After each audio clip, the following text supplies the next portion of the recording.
இது வந்து முருங்கைக்காய், முள்ளங்கி, வெங்காயம், தக்காளி போட்டு சாம்பார்.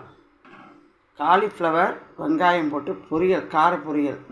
காலிஃப்ளவரை நல்லா நெருக்கிண்டு உப்பு மஞ்சப்பொடி போட்டு வெந்நீரில் போட்டு நல்லா கொதி வாங்கி கொட்டிட்டு அதுக்கப்புறம் எண்ணெயை வச்சு கடுகு, கடலப்பருப்பு, உளுத்தம்பருப்பு தாளித்து கொட்டி வெங்காயத்தை நெருக்கினதை அதில் போட்டு நல்லா வெங்காயம் வதங்கினதுக்கப்புறம் காலிஃப்ளவரை தூக்கி போட்டு தட்டு போட்டு தேவையான உப்பு, காரப்பொடி, பெருங்காயத்தூள் போட்டு மூடி விட்டோம்னா நல்லா வெந்து போயிடும். காலிஃப்ளவர் பொரியல்.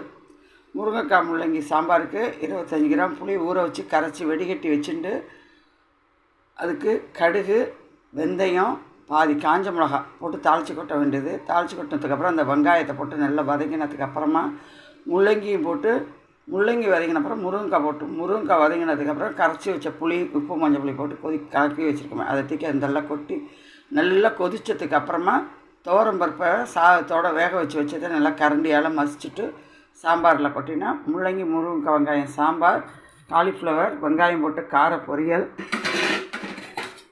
ரைஸ் 2 கப்பு ரைஸு, 6 கப்பு ஜலம். இதுதான் இன்றைக்கி. இதேமாரி பண்ணி சாப்பிட்டு பாருங்கள், நல்லாயிருக்கும். பெல் பட்டனை லைக் பண்ணுங்கள், சேனலுக்கு ஆதரவு கொடுங்க. நன்றி, வணக்கம், தேங்க்யூ.